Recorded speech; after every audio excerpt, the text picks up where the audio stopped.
Hello everyone, मैं are Trivedi Krishna academy के YouTube platform पे आपका बहुत बहुत स्वागत करता हूं। आज हम लोग चैप्टर फर्स्ट फिजिक्स में वैद्युत क्षेत्र की तीव्रता से रिलेटेड कुछ न्यूमेरिकल्स करेंगे। तो ये क्वेश्चन हमने लिया है। क्वेश्चन फर्स्ट है 1.6 ग्राम के सिक्के से कितने इलेक्ट्रॉन निकाले जाएं कि वह सिक्का ऊर्ध्वाधर ऊपर की निर्दिष्ट 10 टू द पावर 9 न्यूटन प्रति कूलाम के विद्युत क्षेत्र में ठीक तैर सके। तैरने का मतलब यहाँ पे कॉम्बिनेशन बनाना है। और ये कब बनेगा? संतुलन कब बनेगा? जब सिक्के का भार जो कि नीचे की ओर लगता है ये mg होता है और इस पर एक फोर्स अप्लाई होगा जो इसको ऊपर की ओर ले जाने की कोशिश करेगा। और ये जब इक्वल हो जाएंगे तभी ये संतुलन की सिचुएशन बनेगी। तो जो चीज़ आपको दी गई है सबसे पहले क्या करेंगे हम लोग, वो नोट डाउन करेंगे सॉल्यूशन। तो ये जो दिया गया है ये सिक्के का द्रव्यमान दिया गया है और द्रव्यमान को हम लिखेंगे m से। m इक्वल टू 1.6 ग्राम और ग्राम को आपको बनाना है किलोग्राम में। तो किलोग्राम कैसे बनेगा? 1 किलोग्राम में कितने ग्राम होंगे? 1000 ग्राम होंगे। और इसी प्रकार से 1 ग्राम में कितने किलोग्राम होंगे? वो अपान में आ जाएगा 1/000 ये केजी होंगे। तो ये बनेगा 10 टू द पावर -3 किलोग्राम। 1 ग्राम में 10 टू द पावर -3 किलोग्राम। अब हम इससे क्या करेंगे? मल्टीप्लाई कर देंगे। तो जो द्रव्यमान निकलेगा 1.6 10 टू द पावर -3 किलोग्राम में निकलेगा। और न्यूटन प्रति कूलाम ये दी गई है।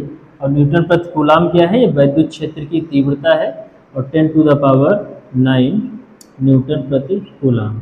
और हमको निकालना क्या है? कितने इलेक्ट्रॉन निकाले जाएं। हमें इलेक्ट्रॉनों की संख्या चाहिए। तो n बराबर क्वेश्चन मार्क ये। और जैसा कि हमने यहाँ पे अभी आपको बताया है कि ये f और mg संतुलन की स्थिति कब बनेगी? संतुलन की स्थिति में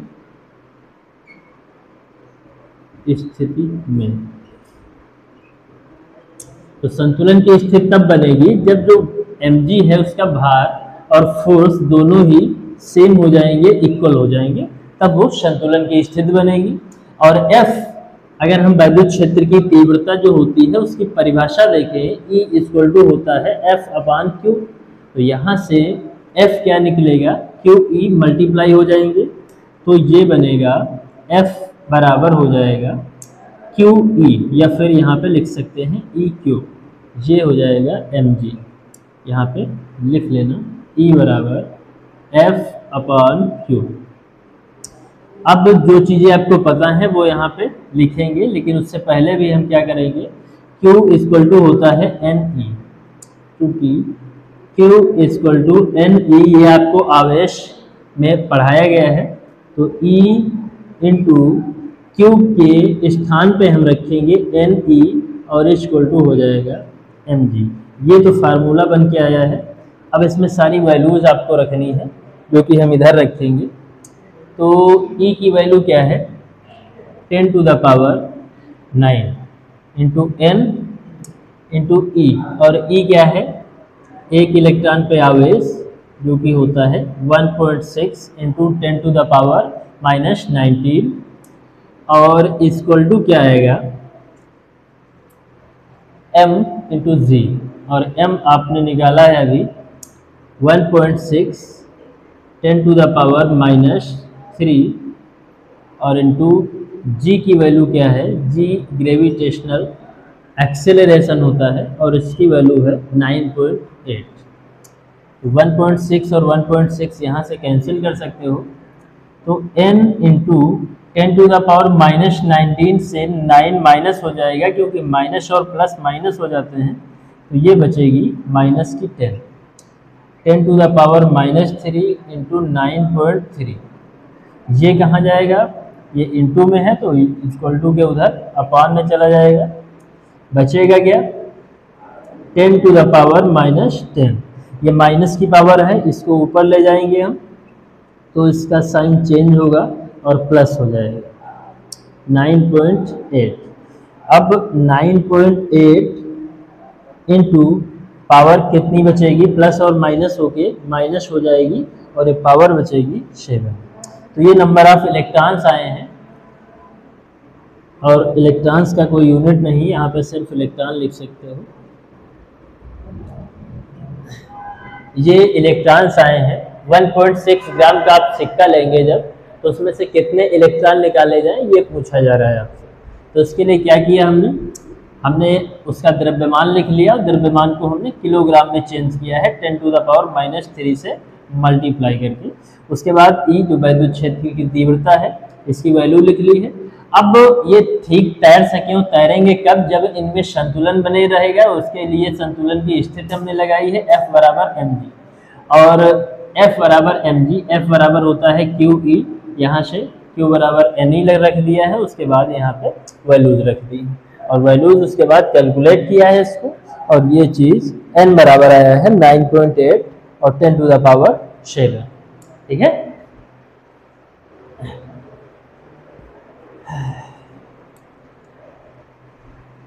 उसके बाद हम नेक्स्ट क्वेश्चन करेंगे, इसको अच्छे से नोट कर लो।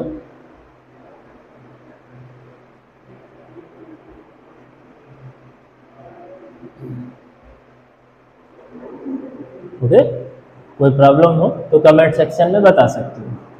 बहुत ही आसान तरीका है इसको लगाने का। एक 1.6 ग्राम का सिक्का है और कितने इलेक्ट्रॉन आपको निकाले जाए, और ये सिचुएशन आप ध्यान रखना, संतुलन की जब भी स्थिति आएगी आपको यही लगाना होगा।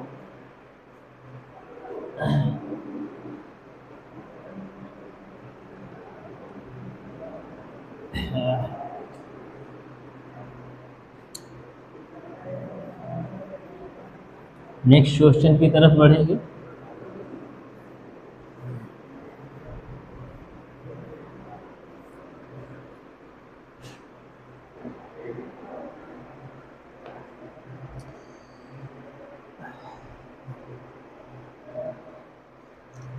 नेक्स्ट क्वेश्चन क्या है,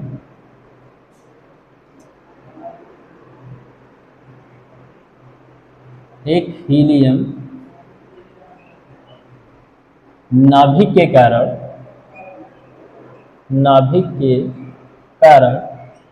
एक हीलियम नाभिक के कारण उससे 1 एंगस्ट्रॉम की दूरी पर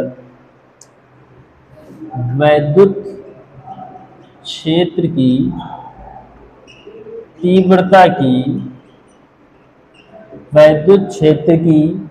तीव्रता की गणना कीजिए।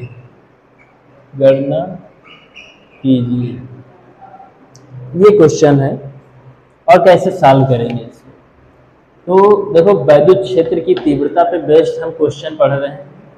तो वैद्युत क्षेत्र की तीव्रता क्या होती है ये तुमको बताया गया। क्या होती है, इसके लिए एक फार्मूला होता है, E = F/Q। E होता है F/Q। मीन्स अगर एकांक आवेश ले रहे हैं आप, तो उस पार्टिकल पे जो लगने वाला फोर्स है वो फोर्स वैद्युत क्षेत्र की तीव्रता के इक्वल हो जाएगा। एकांक आवेश का मतलब है आवेश मतलब 1 ले रहे हो। इसका एक दूसरा भी फार्मूला हमने प्रूव कराया था, किसी बिंदु आवेश के कारण जो वैद्युत क्षेत्र की तीव्रता होती है Q = 1/4πε0 Q/r²। ये दो फार्मूले जो कि वैद्युत क्षेत्र की तीव्रता में अप्लाई होते हैं, तो इन्हीं को देखना है, इन्हीं को समझना है। जब हम लोग वैद्युत क्षेत्र की तीव्रता के विषय में क्वेश्चंस कर रहे हैं तो ये क्वेश्चंस थोड़ा सा अहम हो जाते हैं, और इसलिए हमने ये फार्मूले भी बता दिए जो अप्लाई होंगे। पहली चीज़ तो ये है एक हीलियम। तो हीलियम है क्या, पहले तो हमें ये पता होना चाहिए। हीलियम बच्चा जो होता है, हीलियम है क्या? हीलियम एक कण है, जिसको अल्फा कण बोलते हैं, 2He4 होता है। अगर हम लोग इसका आवेश निकालने की कोशिश करें, हालांकि आवेश इसका पहले से होता है, अगर हमें पता है ये अल्फा कण है तो आवेश हमको इसमें देखो परमाणु क्रमांक इसमें कितने हैं, इलेक्ट्रॉन्स कितने हैं, 2 हैं, ठीक है। तो हीलियम क्या है, हीलियम बच्चे एक अल्फा कण है, यहाँ पे ब्रैकेट में लिख लेना अल्फा कण का आवेश। और आवेश है याद भी रखना, क्योंकि ये Q बराबर Ne से बार बार नहीं निकालोगे, उसको लर्न कर लेना। तो N क्या है, जितना परमाणु क्रमांक होगा उतने ही उसमें इलेक्ट्रॉन होंगे, उतने ही उसमें प्रोटॉन होंगे, ठीक है। हाँ, अगर आयन नहीं है, कोई एक मेटल है, तो हम इस टाइप से निकालते हैं। और 2 में E है, एक इलेक्ट्रॉन पे, जो अल्फा कण होता है हीलियम, इस पर इलेक्ट्रॉन का डबल चार्ज रहता है, ये ध्यान रखना। 16 दूना 32 हो जाएगा, पावर -19, और मात्रक क्या होगा, मात्रक कूलाम होगा। ये Q की वैल्यू आ गई है, और इसमें डिस्टेंस भी दी गई है। अगर आप ध्यान से देखेंगे 1 एंगस्ट्रॉम की दूरी दी गई है, तो दूरी को हम यहाँ पे R से लिखे ले रहे हैं, 1 एंगस्ट्रॉम। अब एंगस्ट्रॉम क्या है, एंगस्ट्रॉम दूरी की बहुत छोटी यूनिट है, और इसको हटाने के लिए हमें 10 टू द पावर -10 अप्लाई करना पड़ेगा, तब जाके ये हमें मीटर में देखने को मिलेगा। तो एंगस्ट्रॉम को हमने मीटर में बदल लिया, कैसे बदला वो आप देखेंगे 10 की पावर -10 रख के। अब हमें क्या निकालना है, वैद्युत क्षेत्र की तीव्रता निकालनी है। अब आपके पास फार्मूले देख लीजिए। अब आपके पास फार्मूले कितने, एक तो E बराबर F/Q है, और दूसरा ये है। तो E बराबर जो F/Q है, क्या आप इसमें देख पाएंगे कि कहीं R आएगा बच्चे? R तो आने से रहा, इसमें R है ही नहीं, और इसलिए आपको मजबूरन ये फार्मूला अप्लाई करना पड़ेगा। और इसके लिए क्या करोगे, ये फार्मूला बिंदु आवेश के कारण वैद्युत क्षेत्र की तीव्रता का फार्मूला जो होता है, E बराबर 1/4 पाई एप्सिलॉन नॉट, E बराबर, ये फार्मूला आपको लगाना होगा। और इसका तो मान पता ही है, 1/4 पाई एप्सिलॉन नॉट 9 × 10 की पावर 9।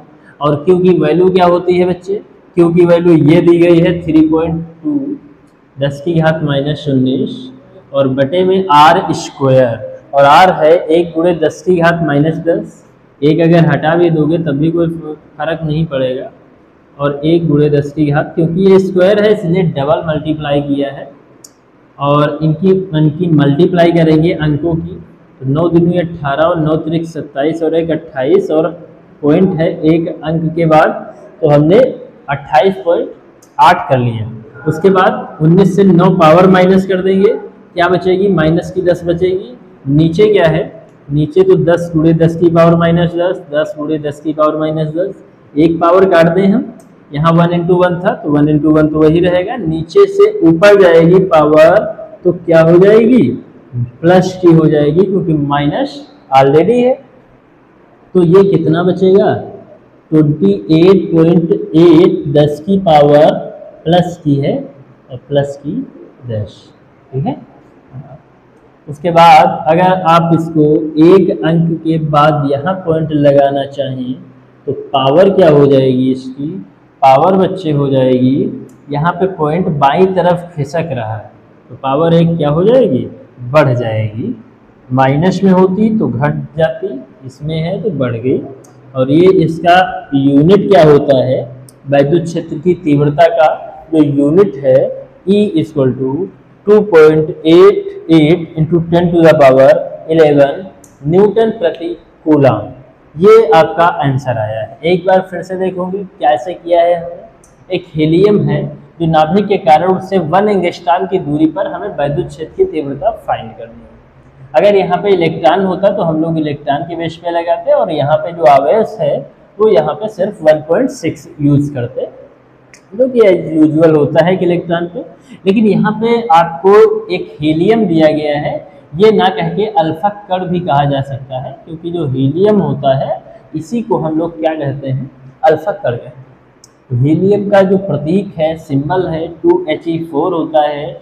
इसमें 2 प्रोटॉन होंगे क्योंकि ये परमाणु क्रमांक है, 2 प्रोटॉन होंगे, 2 ही इलेक्ट्रॉन होंगे। और न्यूट्रॉन की बात करें तो न्यूट्रॉन जो होता है 4 से 2 माइनस करते हैं तो ये कितना हो जाता है, न्यूट्रॉन्स भी 2 ही आएंगे। और न्यूट्रॉन्स हालांकि ये न्यूट्रॉन है, यहाँ पे हम लोग क्या ले रहे हैं, n से हम लोग इलेक्ट्रॉन्स ले रहे हैं, इसीलिए हम इसको मिटा दें वरना n से कंफ्यूज हो जाओगे। तो हीलियम जो अल्फा कण बोलते हैं, इसका आवेश कैसे निकालेंगे, Q बराबर Ne से, और 2 × 1.6 10 की पावर -19, 16 दूना 32 हो गया और पॉइंट लगा है। ये दूरी हमें दी गई है एंगस्ट्रॉम, और एंगस्ट्रॉम को ऐसे चेंज करेंगे। इसी प्रकार से जैसे अगर आप मिली आएगा तो मिली को 10 की पावर -10 से चेंज करोगे, माइक्रो आएगा जैसे ऐसे बनाते हो 10 की पावर -6 से चेंज करोगे। अगर नैनोमीटर आता है तो 10 की पावर -9 लगाओगे, और एंगस्ट्रॉम आता है तो 10 की पावर -10 लगाओगे। उसके बाद पिकोमीटर आता है तो आप क्या लगाएंगे, पिकोमीटर आता है तो 10 की पावर -12 यूज़ करेंगे। ये कुछ छोटी यूनिट्स हैं जो आपको हटानी पड़ती हैं, इसलिए हमें यहाँ पे मल्टीप्लाई करनी पड़ेगी। उसके बाद हम लोग एक फार्मूला यूज़ करेंगे विद्युत क्षेत्र की तीव्रता का। बहुत सारे फार्मूले नहीं है विद्युत क्षेत्र की तीव्रता के लिए, 2 फार्मूले आपको बताए गए हैं, उन्हीं में से कुछ लगाना है। लेकिन यहाँ पे जब भी डिस्टेंस दी गई होगी आप डिस्टेंस वाला फार्मूला अप्लाई करेंगे। उसके बाद ये 1/4πε0 ये कांस्टेंट होती है, और एक कांस्टेंट वैल्यू है 9 × 10 की पावर 9। क्यू की वैल्यू रख दी है जो कि होती है आर की वैल्यू, 1 एंगस्ट्रॉम को चेंज किया है मीटर में, तो ये हमने 10 की पावर -10 यूज कर ली है, मल्टीप्लाई कर दिया है और आंसर आ गया है।